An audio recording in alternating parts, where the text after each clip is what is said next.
เงินนี่ก็เฮาขายมันต้นนะเฮาลกมันต้นแล้วใช่ว่าได้จักล้านขายมันต้นเขาได้7 ล้าน7 ล้านโดย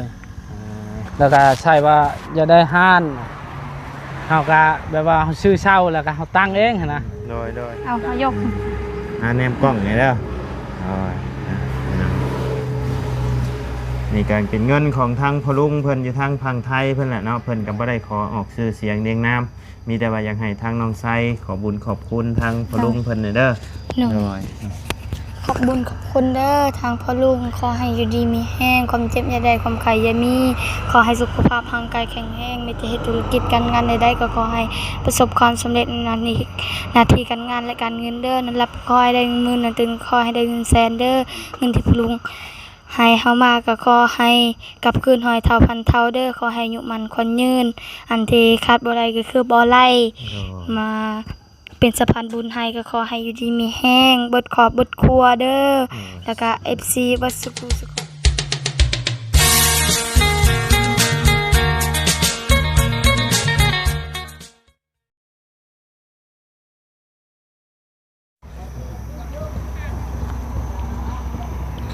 ทักทายกับสบายดี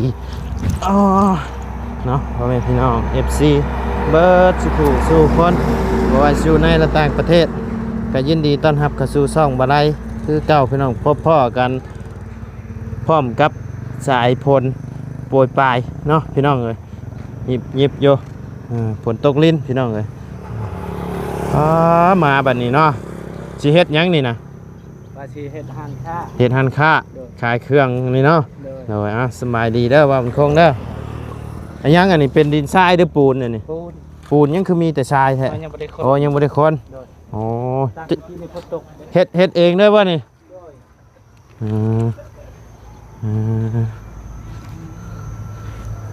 เถอะสร้างจะบ่ได้เทคานดุมบ่คือเอานี่ห้องเอาว่าตัวนี้แบบว่าเขาก็ขึ้นแล้วเขาก็เอาคานแล้วเขาทับเลยเขาสิถมดินอีกแล้วก็ถมดินอีกเลยเปลี่ยนอาชีพไปมาเป็นผู้รับเมาก็ได้บ่บัดนี้บ่เฮ็ดเฮือนเฮาเองเฮ็ดเฮือนเองเนาะก็พึกไปเรื่อยๆก็สิเก่งเองแล้วเนาะแรกๆก็เอาเฮือนเจ้าของก่อนบุกล้าแล้วบุกล้าติดไม้นะมาใช้ติดให้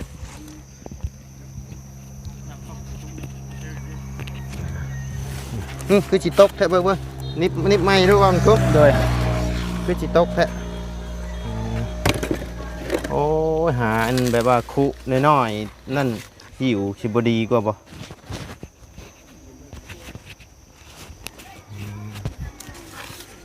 ตั้งแต่มือได้นี่นะแต่มือ3มื้อนี่แหละ3มื้อนี้ด้วยเช้าแล้วบ่ขายรถเช้าแล้วเช้าหรือว่าโจ๊กก่อนบ่มีแบบว่าบ่มีเพิ่นชื่อเด้คันนี้ก็ไปคือเก่าโดยบ่มีโอ้คักแล้วบัดนี้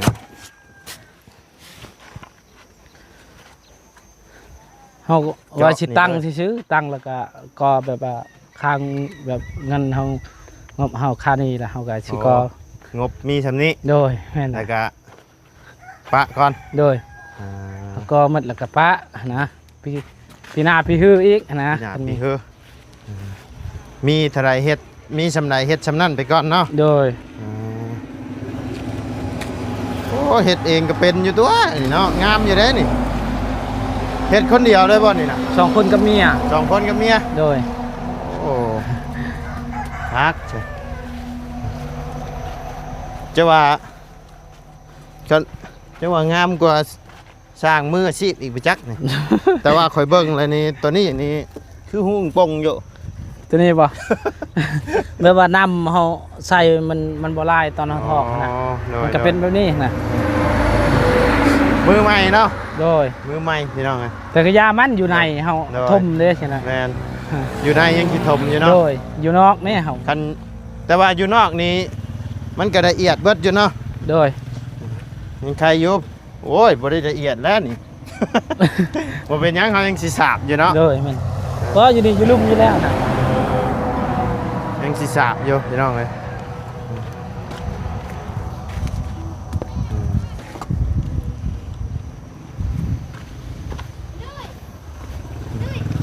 แบบนี้แหละช่างเขาเอง โอ้ยได้แล้วเก่งแล้วนี่กะ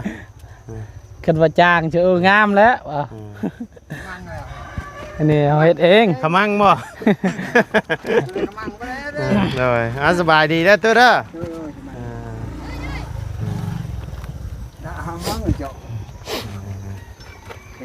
ได้แล้วนี่กะ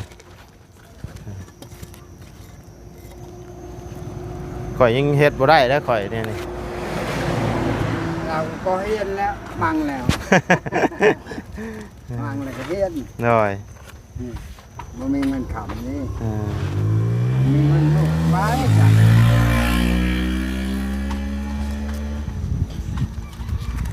เงินนี่ก็เขาขายมันต้นนะเขาลกมันต้นแล้วเขาก็ใช่ ได้ ว่า ได้จักล้านขายมันต้น เขาได้7 ล้านนะ 7 ล้าน โดยแล้วก็ใช่ว่าจะได้ห้านเขาก็แบบว่าเขาซื้อเช่าแล้วก็เขาตั้งเองหั้นนะ โดย ตั้งแล้วก็ ทางน้องชัยเพิ่นอยากได้ห้านค้า โดย โอ้ยผลกระตกเลยเนาะบัดนี้ใครอยู่ตกจำนี่ทางน้องชัยอยู่บ่ พอดินบล็อกนี่ก็โคตรอะไร โอ้ย อ่ะ เนาะพี่น้องไงโดยสบายดีเด้ออยู่ในฝนหลบฝนเนาะบ่ได้เห็นกระโดดเลยใหญ่เป็นสาวแล้วบัดนี้ เจ้า เป็นยังค่ะ สำคัญ สำเก้าใหญ่เป็นสาวแล้วนี่ปีหน้ามานี่แกโอ้แบะชื่อเครื่องจักสิชื่อเด้อบ่แล้วนี่ จื้อ สิชื่อยังมาลงขายนี่ ซื้อขนมมาแบบนี้ ขายทุกอย่างที่ได้เงินเนาะ โดย น้อย ยังใดก็ขายนั่นแหละ น้อยดีแล้วฝนตกเมื่อวานนี่ว่าสิแวะอยู่แต่ว่าค่ำเห็นอยู่บ่ นำมาจะเล่าแบบ โมแมนนี่ได้รถเพิ่ม โดย บีบแกใช่อยู่ เช็ด ว่าสิแวะหาอยู่เมื่อวานนี่ ปูนแม่น่ะ บ่เป็นหยัง โดย จะพักเฮียนแล้วบ่อาจารย์ พักเลย พักแล้วเนาะ โดย เซ็งเรียบร้อย เรียบร้อย พี่หน้านี่ขึ้นป .5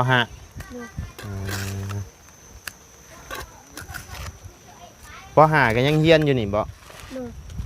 มอเลยบัดนี้ มาเยี่ยมที่บ้านลูก เฮียนอยู่บ้านดง โดย ขี่รถไปแล้วบัดนี้เนาะ โดย น้อย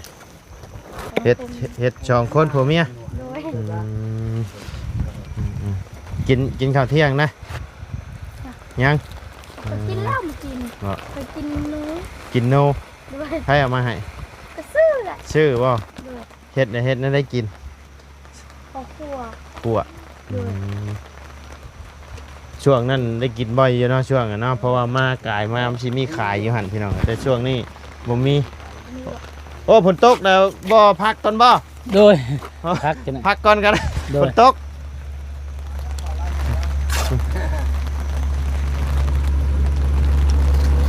เอาเนาะฝนตกแต่เช้ากันก็ได้บ่บุญคง โอเค เอาไว้อะเหรอไอ้มังเมื่อ ขมังบ่ ใครจะดอกบ่บุญคงเพิ่นเฮ็ดเองพี่น้องมีแต่เฮาซื้อเครื่องอุปกรณ์มาซื่อๆเนาะบ่ได้เสียค่าสร้าง โดยแต่เรียนแล้วจ้ะเรียน อีหยัง น้าเราบอกเนี่ย ยกมันจะเปิดใหญ่ขึ้นด้วย อันไปเอาไม้น้ำพอจะมาเนี่ย ไม่ ถึกน้ำตายครอเลย นิดใช่เจ้าเลยรังค่านี่สิใช่เป็นโค้งเล็กหรือโค้งไม้นี่ ประจังมันพอ โค้งไม้บ่มีครบเรียบร้อย มีครบเรียบร้อยแล้วบ่ยังเนาะอ๋อโดย เพิ่นมีก็สิเฮ็ด เฮ็ดไปเรื่อย เลย ๆเนาะบล็อกนี่สิก่อชุดได้บ่นี่สิก่อขึ้นชุดได้บ่อ๋อ เนี่ยสิตั้งวงกบด้วยกันแหละ อ๋อตั้งเทคานน่ะก็ตั้งวงกบเนาะอันนี้คือพ่อละบ่นี่น่ะแล้วก็เทคานแบบนี้เนาะโดย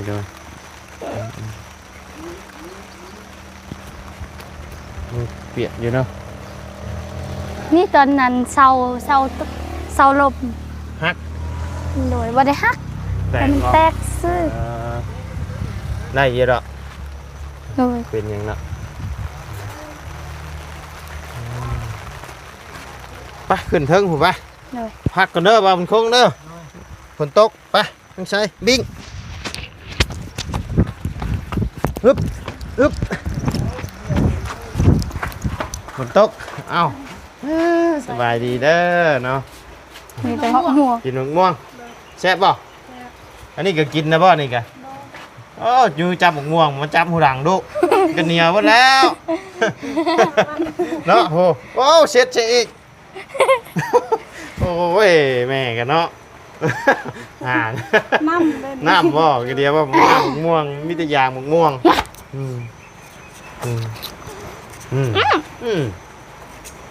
นี่แลบดินนะ ใส่ได้เรียบร้อยของน้ำกัน โดย เข่าจะเข่าต่อไพ่ลงมาหรือเปล่านี่ โดย ต่อ อัน ไพ่ นี้ต่ออันนี้ต่อดอกอันนี้ยังบ่ทันได้ต่อเถื่อ ยังบ่ทันได้ต่อบ่ โดยมึง อ๋อ ไฟยังบ่ได้มาเลย อ๋อ คันไฟมาเสือไข่เฮาใส่ต่อ ไพ่นี่ยังบ่ได้อันนั้นเพิ่นท่านได้มาติดให้เนาะ โดย โดย มีสัวขาวซื่อ เสื้อขาว ๆบ่แม่นสัวแท้เด้ ต่อมาแต่พุ่นแล้วเนาะ โดย ยังบ่ทันได้มาติดให้โยพี่น้องเลยแต่ว่าเงินนี่ที่ว่าค่าไฟนี่จ่ายไปแล้วเนาะ โดยจ่ายไปแล้วเรียบร้อย จ่ายไปแล้วเรียบร้อยพี่น้องคือทางเฮือนน้องน้ำเพิ่นน่ะคือทางสร้างไพ่เพิ่นน่ะยังบ่เอาพี่น้องนะทางบ่ยาวเพิ่นสิจ่ายอยู่แต่ว่าทางสร้างเพิ่นว่า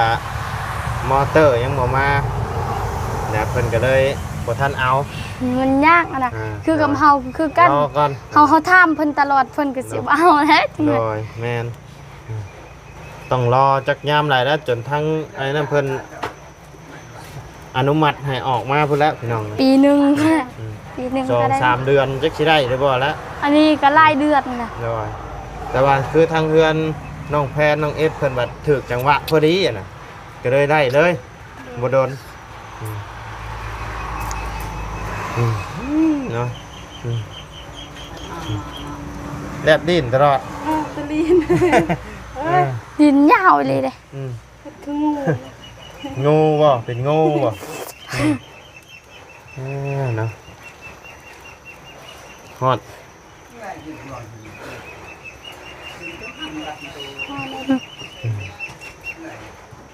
โอ้ซ้ำกันกับแม่เลย ยืนตรงๆเนาะยืนตรงๆเนาะที่ซ้ำกันกับแม่เลยนะพี่น้องนะพี่หน้านี่กายแม่แล้วนี่ ลูกกับแม่ซ้ำกันล่ะ กับคนสิใหญ่นะ จังหน่อยกะเพื่อนนี่ค่อยกระตับแหละ โอ้ยต่ำแล้วจังหน่อยกันยังหน่อยเดียวนึงพอดีต่ำนี่พอดีเลยบัดนี้สุด พอค่อยมื้อนี้กว่า10เทื่อแหละตับ ต่ำนะ เอาปูนกักกลุก อืม ยังมากกักลุก นี่จักมาได้ใครยืนอยู่ทางเตียงนี่ลุก โยลูกยืนอยู่ต้นเตียงแล้วลุกขึ้น บิน เนาะ เลยหัวมันนอนคนเดียว น้อยใช้ห้องโค้งห้องครัวอัน ตัวเมื่อ จุอยู่นี่นะบ่ โดยนี่ อืม นี่ เอาเห็ดขอบในนี่เนาะ โดย มีแก๊สซื้อแก๊สมาใช้สบายมันช่างบ่ดำมันช่างบ่เปื้อนคันเฮา เอายังน้ำมันซึมบ่ใช่ โดยมันเป็นแบบนี้เลย บ่อันนี้นะมันคือเปียกตลอด ก็มันเป็นแบบนี้จังมันซึมแต่สายมันซึมแต่ดินมันซึมเด้ อ๋อดินมันชุ่มเนาะ โดย เนาะทางละวาวว่าสิซื้ออันอีหยังตู้กระโปรงกับข้าวแต่ว่ามันบ่มีแล้วมันบ่มี โดย ต้องลงไปเอาอยู่สวรรค์พวก ว้า เลย ย ตัดสินใจ บอก ว่า เป็นหยังก็ได้ ก็สิมอบเป็นเงินให้เด้อ โดย มอบเป็นเงินให้ก็พอดีแหละชื่อเครื่องไอ้นี่แหละเนาะมอบไปชื่อเครื่องอันนี้ก็ได้ โดย เพราะว่าทั้งน้องไส้เพิ่นก็เปิดห้านใหม่ขายเครื่องเนาะ โดย ขายเครื่องพี่น้องนะนี่แต่ว่ายังขาดหลายอย่างอยู่เนาะ โดย ขาดเป็นไม้เป็นสังกะสีนี่มีหรือเปล่า ยัง ยังเนาะ โดย ตั้งออกมาออกผีห่อนเด้เมื่อแตกนะเข้ามาคาเดียวนึงพี่น้องเลยออกมาคาเดียวก็ห่อนนะ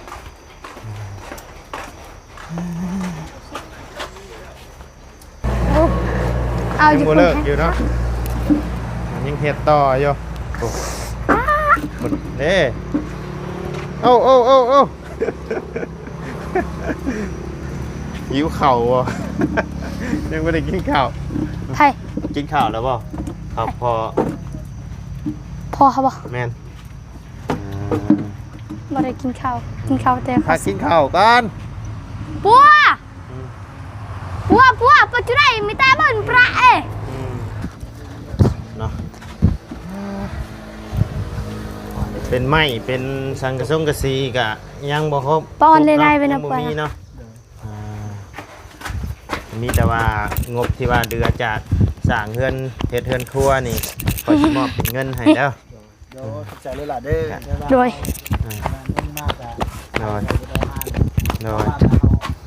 ให้ชายกับยังลายอยู่ อ๋อ ก็เลยแบบ โดย ชื่อแบบว่าใครแน่นะ แม่นดีแล้วเพราะว่าป้าไว้กับมันก็สิศูนย์เปล่าซื่อๆเนาะ นำเอาไปซื้อๆหั่น โด น่ะ ยแม่นยามฝนตกมานี่ก็ไปบ่ได้ในคัน ไอ้ สิอยู่ ไหนจะ ก็อยู่ คูนะ แต่หินนี่นะแต่ว่าแถวนี้คันเฮาบ่เทบ่เอาหินใช้นี่ก็เจือนไปเรื่อยๆได้นี่เนาะ เวลา เนาะมื้อหน้าเทเอ้ามีแต่ว่า ไอ้ ปล่อยสิมอบ โต เป็ ตะ น กี้ฮะ เงินให้เด้อ ตาให้แล้วปั้นให้ไอ้เลยค่ะ เงินส่วนที่เหลือนั่นแหละเนาะพี่น้องเหลือสร้างเฮ็ดเรือนครัวนั่นแหละสิมอบเป็นเงินให้เพราะว่าที่แรกว่าสิซื้อไอ้ที่แรกว่าสิ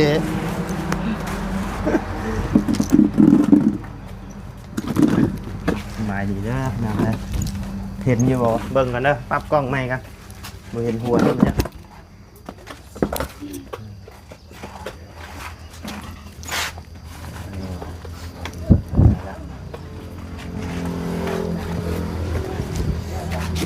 ที่แรกว่าสิซื้อเป็นตู้กับเข่าวมาให้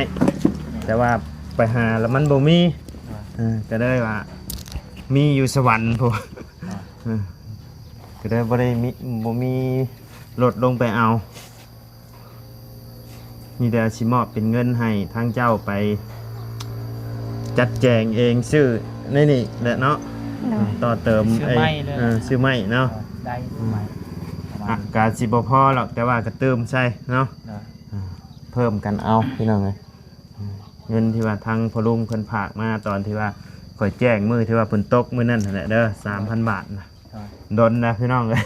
มันเกิดที่เทพื้น โดย เทพื้นก็ โดย เอาเทพื้น โอ้ฮ้อนแท้นี่ทางพ่อลุงเพิ่นว่าก็แล้วแต่ทางบ่ไรคิดเห็นสมควรเนาะเอาตามแต่เลยเพิ่นว่าเพราะว่าที่แรกว่าคิดว่างบทั้งเฮือนครัวนี่สิบ่พอเนาะแต่ว่าทั้งวาวตูนแล้วก็ลุงเฮิมลุงหนวดเนาะเพิ่นรับจบเป็นเสร็จเลยพี่น้องใช้ละบัดนี้ หาก่อน ใส่สิเบิดได้นี่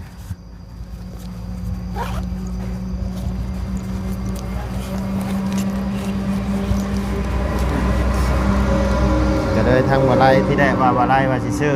เป็นบานประตูวงกบนั่นแหละที่ว่าจะว่าตอนนั้นมาขาดวงกบเนาะตอนนั้นเนาะก็พอดีทั้งวาวตูนบ่ซื้อมาก็เลยบ่ได้ซื้อพี่น้อง2 3 4 5 6 7 8 9 10 11 12 13 14 15 16 17 18ล้าน